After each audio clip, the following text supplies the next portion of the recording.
পৌলী এলাকা থেকে কাউসার আহমেদ, সিরাজগঞ্জ থেকে যুক্ত আছেন রিফাত রহমান এবং ময়মনসিংহ থেকে ইমতিয়াজ আহমেদ। শুরুতেই যাচ্ছি গাজীপুরের শাহাদাত অব্রর কাছে। অব্র, জানাবেন আজ তো গার্মেন্টস ছুটি হওয়ার কথা, চন্দ্রা এলাকায় গাড়ির চাপ কেমন দেখছেন?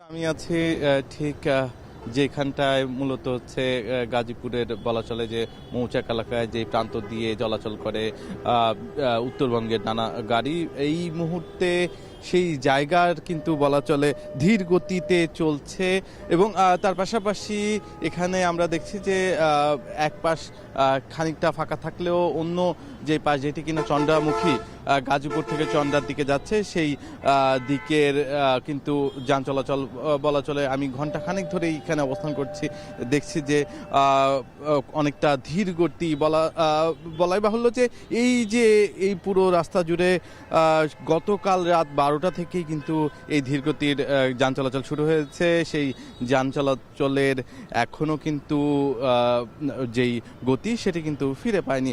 আর এই মুহূর্তে এখানে যারা কিনা যাত্রী আছেন তারা বলছেন কেউ কেউ 12 ঘন্টা হয়ে গেলেও তাদের যেই গন্তব্য সেই গন্তব্যে তারা পৌঁছাতে পারেনি এবং তাদের যে ভোগান্তির কথা সেটিও কিন্তু আমাদের কাছে তুলে ধরেছেন। আর অনেকেই আছেন যারা কিনা আশেপাশে গার্মেন্টসে কাজ করেন, গার্মেন্টস পোশাক শ্রমিক আছে, তারা কিন্তু কিছুক্ষণ আগেই ছুটি পেয়েছেন। তারা এই টিকিট কাউন্টার, আশেপাশের যে টিকিট কাউন্টারগুলো আছে সেখানে কিন্তু যাচ্ছেন, কিন্তু কোনোভাবেই যেই টিকিট সেটি কিন্তু তাদের কাঙ্ক্ষিত টিকিটটি তারা পাচ্ছেন না বলেও তারা অভিযোগ করেছেন। যার ফলশ্রুতিতে কিন্তু আজকে অনেকের গন্তব্য কোথায় হবে সেটি নিয়ে প্রশ্নের তৈরি হয়েছে। অনেকে বলছেন যে আজকে হয়তোবা তারা তাদের যেই গন্তব্য ঘরে ফেরার যেই আকাঙ্ক্ষা সেটি কিন্তু পূরণ হবে না, বরঞ্চ তাদের আরও একটা দিন অপেক্ষা করতে হবে। তাও কিন্তু তারা বলছেন না যে পুরোপুরি যে বাড়ি ফিরতে পারবেন কখন সেটিও কিন্তু বলা যাচ্ছে না। এখানে আমরা দেখেছি মোটরসাইকেলের পাশাপাশি অনেকেই টাকে করে ট্রাক এবং অন্যান্য যেই যানবাহন আছে সেগুলো ছাদে উঠে তাদের গন্তব্যে পৌঁছাবার চেষ্টা করছে। এই ছিল আমার কাছে এখান থেকে সর্বশেষ। যুক্ত আছেন কাউসার আহমেদ। কাউসার, জানাবেন গাজীপুরে তো দেখছিলাম গাড়িতে ধীরগতি রয়েছে, ঢাকা টাঙ্গাইল মহাসড়কে যানবাহনের চাপ কেমন দেখছেন? উজ্জ্বল, এখনো পর্যন্ত ঢাকা টাঙ্গাইল মহাসড়কে যানবাহনের তীব্র চাপ রয়েছে, থেমে থেমে যানজটের সৃষ্টি হয়েছে। সেই যানজট প্রায় 35 কিলোমিটার এলাকায় থেমে থেমে যানজটের সৃষ্টি রয়েছে, কখনো ধীর গতি হচ্ছে। এখনো কিন্তু আমার পেছনে গাড়ি আটকে রয়েছে। এখানে আমরা দেখেছি যে এই মহাসড়কের বিশেষ করে কালিয়াকুর থেকে মির্জাপুরের গোড়াই, মির্জাপুর, নগর জালফাই বাইপাস, রাবনা বাইপাস, এলেঙ্গা বাইপাসে ঘরমুখো মানুষের উপচে পড়া ভিড় রয়েছে। এই মহাসড়কে গণপরিবহনের ব্যাপক সংকট রয়েছে। তারপরও মানুষ কিন্তু খোলা ট্রাক, পিকআপে করে তারা গন্তব্যে যাচ্ছেন। সেখানেও কিন্তু তাদের কাছ থেকে 3 থেকে 4 গুণ অতিরিক্ত ভাড়া আদায় করা হচ্ছে। আর যেগুলো বাস আসছে সেই বাসে দাঁড়ানোর মতো জায়গা নাই, সেই বাসেও কিন্তু বাড়তি ভাড়া আদায় করা হচ্ছে 3 থেকে 4 গুণ। এই ভাড়া নৈরাজ্য প্রতিনিয়তই হচ্ছে, এবছরও হচ্ছে। এই বিষয়ে প্রশাসনের পক্ষ থেকে তেমন কোনো তৎপরতা দেখা যায় না। এদিকে সকালে রাবনা বাইপাসের আগে একটি সড়ক দুর্ঘটনা হয়েছে, সেখানে এক মোটরসাইকেল আরোহী নিহত হয়েছে। আর এছাড়াও এই যমুনা সেতুর সংযোগ সড়ক এবং যমুনা সেতুর উপরে রাত থেকে এখন পর্যন্ত একাধিক গাড়ি বিকল, সড়ক দুর্ঘটনা সহ নানা কারণে এই মহাসড়কে যানবাহনের থেমে থেমে চলছে এবং এছাড়াও অতিরিক্ত যানবাহনের চাপও কিন্তু রয়েছে।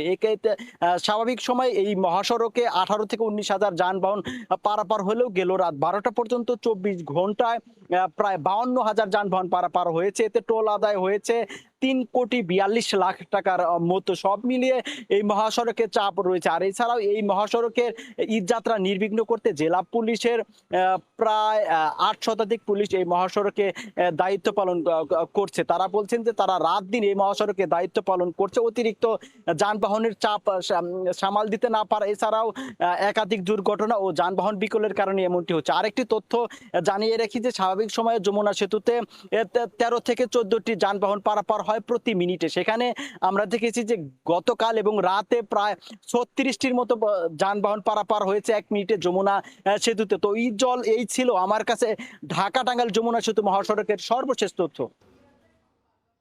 রিফাত যুক্ত রয়েছেন সিরাজগঞ্জ থেকে। রিফাত, জানাবেন উত্তরবঙ্গমুখী যানবাহনের চাপ আপনি কেমন দেখছেন? উজ্জ্বল, কাউসার যেটি বলছিলেন যে যমুনা সেতু দিয়ে গত 24 ঘন্টায় 51,000-এর বেশি যানবাহন পারাপার হয়েছে। আপনি বুঝতে পারছেন যে যমুনা সেতুতে স্বাভাবিক সময়ে কিন্তু পারাপার হয় 18 থেকে 20,000 যানবাহন, অর্থাৎ দ্বিগুণেরও বেশি কিন্তু যানবাহন পারাপার হয়েছে। তবে টাঙ্গাইলের যে চিত্র, সেই চিত্র কিন্তু সম্পূর্ণ ভিন্ন চিত্র কিন্তু যমুনা সেতুর এই পশ্চিম পারে, অর্থাৎ টাঙ্গাইলে যে যানজট ভোগান্তি পোহাতে হচ্ছে, সেই যানজট কিন্তু এই যমুনা সেতুর পশ্চিম পারে নেই। যানবাহনের চাপ রয়েছে, সকাল থেকে আমরা দেখেছি যে প্রচুর সংখ্যক যানবাহন এই যমুনা সেতু পার হয়ে উত্তরবঙ্গের জেলাগুলোতে তারা যাচ্ছেন। তবে আসলে যে যানবাহনগুলো যানজট এড়িয়ে এবং যমুনা সেতু টোল দিয়ে যেগুলো সেতু পারাপার হচ্ছে, সেই যানবাহনগুলোই মূলত আসলে উত্তরের জেলাগুলোতে যাচ্ছে। তবে আসলে সকাল থেকে যে সিরাজগঞ্জের মহাসড়ক রয়েছে, বিশেষ করে উত্তরের প্রবেশদ্বার যেটিকে বলা হয়, যমুনা সেতু থেকে হাটিকুমরুল মোড় পর্যন্ত এই 22 কিলোমিটারে এখন পর্যন্ত কোথাও কোনো জটলা কিংবা যানজট সৃষ্টি হয়নি, কোথাও কোনো ভোগান্তি হয়নি। তবে যারা ঢাকা থেকে আসছেন সেসব যাত্রীদের সাথে কথা বলেছি, তারা কিন্তু তাদের মুখে কিন্তু অভিযোগ রয়েছে। তারা বলছেন যে 10 থেকে 12 ঘন্টা 14 ঘন্টা পর্যন্ত তাদেরকে ঢাকা থেকে সময় লাগছে এই উত্তরবঙ্গের জেলাগুলোতে, মানে সিরাজগঞ্জ পাড়ি দিতে, যেখানে আপনার 2.5 থেকে 3 ঘন্টা পর্যন্ত সময় লাগে স্বাভাবিক সময়ে। বুঝতে পারছেন যে ভোগান্তি রয়েছে, পাশাপাশি যাত্রীদের একটি বাড়তি ভাড়া আদায়ের একটি অভিযোগ রয়েছে। সব মিলিয়ে আসলে অভিযোগ থাকলেও উত্তরবঙ্গের যে প্রবেশদ্বার মহাসড়ক রয়েছে, এখানে আসলে কোথাও যানজট নেই। এখন পর্যন্ত বলা চলে যে উত্তরের এই যে ঈদযাত্রা, সেটি এখন পর্যন্ত স্বস্তি রয়েছে। তো উজ্জ্বল, এই ছিল আমার কাছে উত্তরের প্রবেশদ্বার থেকে সবশেষ। ইমতিয়াজ আহমেদ আমাদের সঙ্গে যুক্ত আছেন। ঢাকা ময়মনসিংহ বাইপাস সড়কের চিত্র জানাবেন। ইমতিয়াজ, জানাবেন মহাসড়কের কোনো ভোগান্তি পোহাতে হচ্ছে কিনা?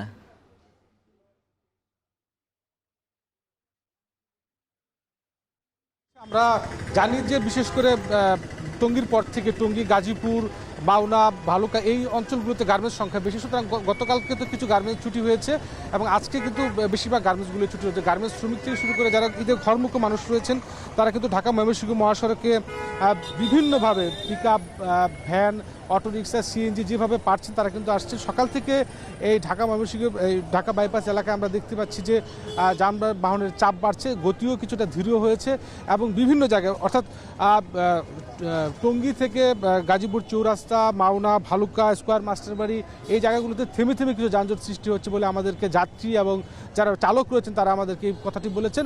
পাশাপাশি ভাড়ার বিষয়ে কিন্তু ব্যাপক অভিযোগ রয়েছে যাত্রীদের। তারা বলছেন যে কয়েক গুণ বেশি ভাড়া নেওয়া হচ্ছে বাসে, তারপরে সিএনজি, ট্রাকে যেভাবে আসছেন।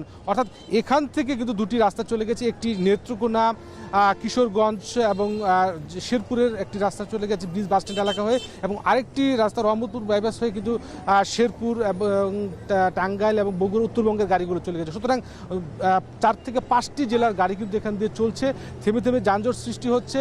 এবং সিএনজিগুলোতে কিন্তু বিশেষ করে যারা জেলাতে যাচ্ছেন, উপজেলা ভিত্তিক যাচ্ছেন, সেগুলো কিন্তু কয়েক গুণ বেশি ভাড়া নেওয়া হচ্ছে না স্বাভাবিকের চেয়ে। সেগুলো নিয়ন্ত্রণে কিন্তু আমরা প্রশাসনকে খুব বেশি কাজ করতে দেখছি না। আমরা দেখতে পাচ্ছি সড়কের শৃঙ্খলা ফেরাতে সেনাবাহিনীর সদস্যরা কাজ করছেন, পুলিশের সদস্যরা কাজ করছেন বা অন্যান্য আইন শৃঙ্খলা বাহিনীর সদস্যরা কাজ করছেন। আমরা এই যে এরকম বিভিন্ন পয়েন্টে যে কথাগুলো বললাম যে এই সেগুলো জায়গাগুলোতে কিন্তু থেমে থেমে যানজটগুলো সৃষ্টি হচ্ছে এবং অনেক জায়গাতে আমরা দেখতে পাচ্ছি যে অটোরিকশা বা সিএনজি চালিত অটোরিকশার ব্যাপক দৌরাত্ম রয়েছে, মাঝখান দিয়ে তারা চলাচল করছে শহরের এই মহাসড়কে, যার কারণে কিন্তু এই যানজটগুলো সৃষ্টি হচ্ছে। তারপরেও সাধারণ মানুষ যেটা বলছে যে যত দুর্ভোগী হোক, তারা দুর্ভোগের পরও তাদের পরিজন বা আত্মীয়জন স্বজনদের সঙ্গে তারা ঈদ করতে যেতে চান এবং এই কষ্টটুকু তারা সহ্য করে সব কিছু যেন আসলে উতরে যাচ্ছে ঈদ যাত্রায়। তো বেলা যত বাড়বে, গার্মেন্টস যেগুলো বাকি রয়েছে ছুটি হওয়ার, সেগুলো ছুটি হচ্ছে, পাশাপাশি যাত্রী চাপও কিন্তু বাড়ছে। সুতরাং সব মিলিয়ে বলতে গেলে কিছুটা ধীর গতি রয়েছে ঢাকা ময়মনসিংহ মহাসড়কে গাড়ি।